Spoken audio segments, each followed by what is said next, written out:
mais c'est ce qu'on fait. La manière de faire la chose. Voilà. Effectivement. Et avec la technologie, c'est pareil. Aujourd'hui, la technologie aide certains pays à pouvoir atteindre un certain seuil de développement. C'est un métier d'être, par exemple, créateur de contenu. Exactement. Beaucoup de choses, en fait. Et Mais les jeunes aujourd'hui, ils préfèrent juste s'amuser.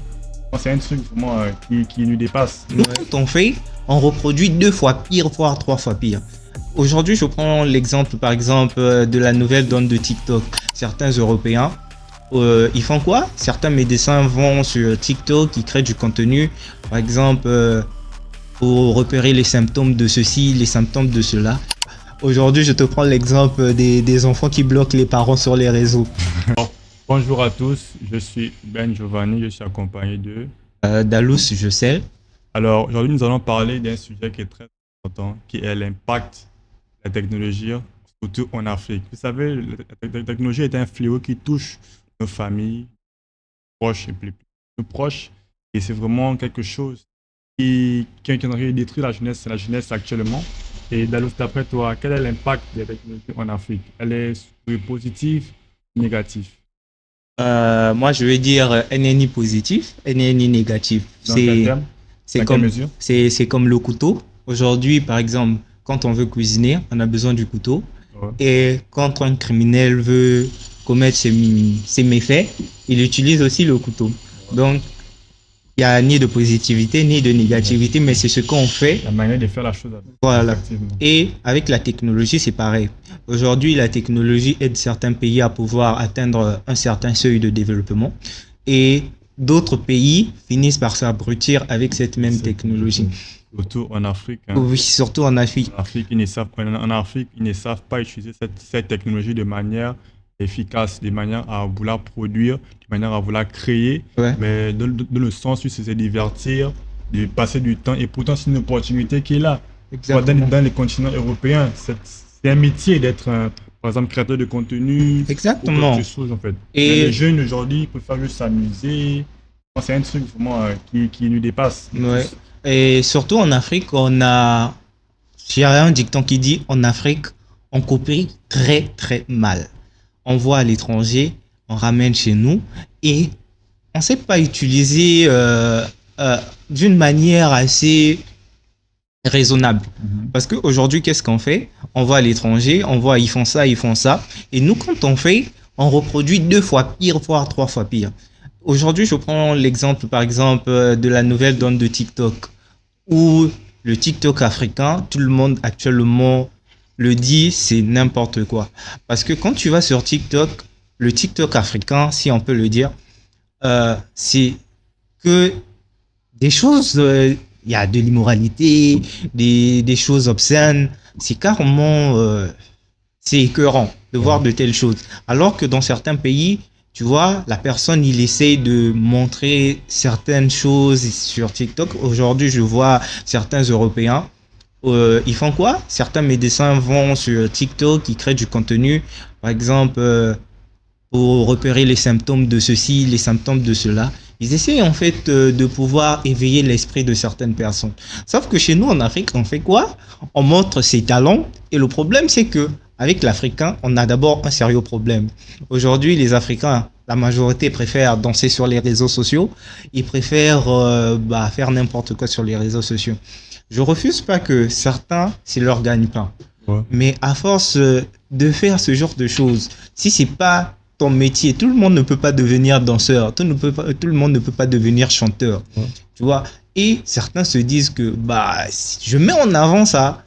Et ce qui, moi, me fait encore plus mal, c'est que on voit de ces choses sur TikTok, de ces challenges qui n'ont pas de sens. Par exemple, moi, dans mon pays, qu'est-ce qui s'est passé? Il y a un chanteur, il a fait sortir une chanson. Dans sa chanson, il disait que si on continue dans cette bêtise, on finira par danser nu. Mais le problème, c'est quoi? C'est que les élèves, quand ils ont pris la chanson sur TikTok, ils faisaient n'importe quoi. Ils faisaient descendre les pantalons sur les réseaux. C'était n'importe quoi. Et l'État a fait quoi? L'État a fini par censurer la chanson où il donnait les conseils, alors que l'artiste n'avait pas tort. Mais ce sont les gens qui ont pris, qui ont... Ouais, exactement. Donc du coup, moi, c'est ce que je peux dire. C'est ce qu'on en fait. de la technologie Ouais. qui détermine en fait si elle est positive, si elle est négative. Ouais, effectivement. Et je trouve que ça a un impact très considérable sur la nouvelle génération, Oui. sur nos petits frères et nos enfants qui viendront. Mais maintenant, comment devons-nous nous y prendre pour que cette nouvelle génération, vu que nous, génération, nous sommes déjà assez abrutis par ce type de contenu qui passe tous les jours devant nous, on n'a plus cette manière de créer et de faire les choses bien. Parce que pour nous, on se dit que c'est le divertissement, on a juste pour rigoler. Une fois que tu as un truc qui passe, par exemple, de mon pays, il y a un influenceur, lui, comme il y a une personne qui a réussi en faisant des vidéos, il tombe dans les lacs, dans l'eau sale. Donc, désormais, quand il fait ses publications, il tombe dans l'eau sale juste pour avoir quelques likes, tout ça, en fait. Mais il y a des jeunes qui regardent ces vidéos. Donc, il y a un impact là sur la nouvelle génération. Maintenant, si on va apporter une solution efficace, comment devons-nous utiliser ces réseaux de manière efficace pour que la jeunesse qui vient après puisse mieux l'exploiter, mieux prendre cette puissance qui est une révélation mondiale? Moi, je trouve que la jeunesse actuelle vit derrière une vie fictive. Parce que aujourd'hui, c'est comme tu as dit, ils voient quelqu'un qui tombe dans les likes, histoire de... En fait, on doit se rendre compte, tout le monde ne deviendra pas Kabila. Kabila. Ouais, là, Donc, aujourd'hui, tu te réveilles, tu as l'idée du siècle et tout, où tu seras connu sur les réseaux. On court derrière les likes. Moi, je pense que si Kabila courait derrière les likes, je pense pas qu'il allait être aujourd'hui ce qu'il est. Ouais. Parce que certains courent derrière les likes et se disent que aujourd'hui je fais ça, je continue dans la bêtise. Et le problème, c'est qu'il y a des gens aussi qui finissent par approuver cette bêtise sur les réseaux. Ils sont là, ils voient et tout. Et ce qui m'écoeure encore, c'est que les gens utilisent les réseaux pour se chamailler, pour se disputer. Ils font des appels en groupe où ils viennent, ils s'insultent sur les réseaux. Moi, c'est des fois sur TikTok, je vois ce genre de contenu, je me dis, bah attends, qu'est-ce qui les arrive? Par exemple, j'ai pas TikTok parce que je me dis que si je prends TikTok, je sais pas qu'est-ce que je vais regarder là-bas. Et je trouve que d'abord, pour pouvoir régulariser cette situation, je pense que Trouves-tu qu'il faille faire comme, je crois que c'est au Japon ou en Corée, ils ont mis des restrictions sur des contenus vulgaires, des contenus inappropriés qui peuvent abrutir la population. Trouves-tu que nos pays doivent aussi adopter ce style de fonctionnement? Par exemple, récemment, oui. le Burkina a mis un décret où ils disent que les influenceurs ou influenceuses qui publient encore des vidéos sur TikTok ou Insta, des manières de vulgariser la femme ou l'homme, devrait être puni et autres. Je pense pas que cette solution est la meilleure chose pour un peu atténuer ce fléau qui est vraiment néfaste pour notre génération. Sur ça, je peux dire quoi sur ça? Si aujourd'hui, tu peux interdire à quelqu'un de faire quelque chose, mais ça ne te garantit pas qu'il va réellement arrêter. C'est ça le problème. Il peut trouver un système pour contourner les interdictions que tu lui as données. Aujourd'hui, par exemple, avec les taxes, on peut prendre l'exemple des taxes. Certains, par exemple, quand ils voient dans tel pays j'ai trop de taxes, ils contournent et ils vont dans un autre pays. Je peux parler d'une certaine influenceuse que je vais taire le nom. Elle était dans son pays où on a dit non, elle est en train de dépraver la jeunesse. Elle a fait quoi? Elle est partie dans le pays qui la favorise de pouvoir continuer dans ce qu'elle est en train de faire. Donc ce pays facilement l'a accepté et puis aujourd'hui elle est connue. Donc moi je veux dire que même si aujourd'hui vous dites à certaines personnes arrêtez de faire ceci, cela, je pense que ça ne va pas aider. En fait, au fur et à mesure que la technologie avance, on doit savoir s'adapter. L'éducation qu'on donne à nos enfants doit savoir s'adapter en fonction de l'ère dans laquelle on se trouve. Parce qu'aujourd'hui, le problème, si on regarde la racine mère du problème, c'est quoi? Ce sont les parents, ce sont les tuteurs. Parce que s'ils ne surveillent pas ce que fait l'enfant, ce que l'enfant est en train de suivre, bah c'est perdu d'avance. Aujourd'hui, par exemple, vous laissez l'enfant faire tout ce qu'il veut. Quand il va commencer à faire tout ce qu'il veut, il n'y a pas de restriction, il n'y a rien. Demain, l'enfant, bah, il va vous ramener, je sais pas, il va vous ramener des trucs bizarres à la maison. Ouais. Bah, après, vous serez étonné, vous allez vous dire, bah, où est-ce qu'il a pris tout ça? Mais sauf que, qu'est-ce que l'enfant fait? Est-ce que vous savez ce qui se passe dans la tête de l'enfant? Aujourd'hui, on condamne beaucoup. Mais sauf que quand on condamne, on n'apporte pas de solution. C'est ça le Effectivement. problème. Donc, en parlant de solutions, que pourrais-tu conseiller à parents? Par exemple, moi, si j'aimerais dire quelque chose, j'aimerais dire que dorénavant, les jeunes qui ont un Internet, qui ont Internet à leur possession, qui priment plus sur du contenu qui apporte une valeur ajoutée à leur vie. Pas de contenu qui est juste là pour leur faire rire et autres. Et les parents devraient aussi mettre un point vraiment essentiel sur la consommation de leurs enfants sur les réseaux sociaux.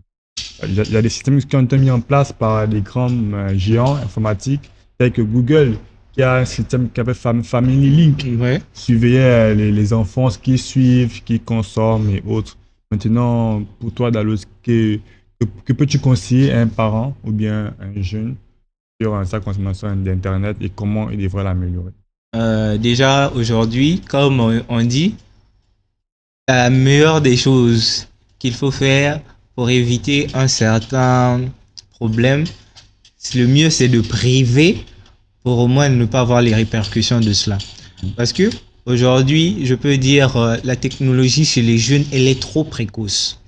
C'est vrai que certains viendront dire non, en Amérique et tout, ils arrivent à gérer tout ça.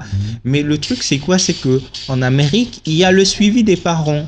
Les parents essaient de suivre qu'est-ce que l'enfant fait, il y a cette communication. Déjà que dans notre culture africaine, on a d'abord ce problème de communication avec les parents.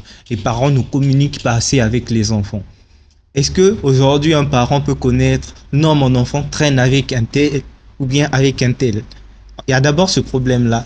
Et tant que on ne communique pas avec l'enfant, tant que on ne sait pas ce qui se passe dans la tête de l'enfant, bah, demain, vous pouvez voir l'enfant peut devenir un futur terroriste ou bien un bébé noir, comme on dit chez nous. Et du coup, moi, je dis que la base de toute chose, ce sont les parents. Les parents doivent donner le bon départ à l'enfant pour qu'il produise de bons fruits.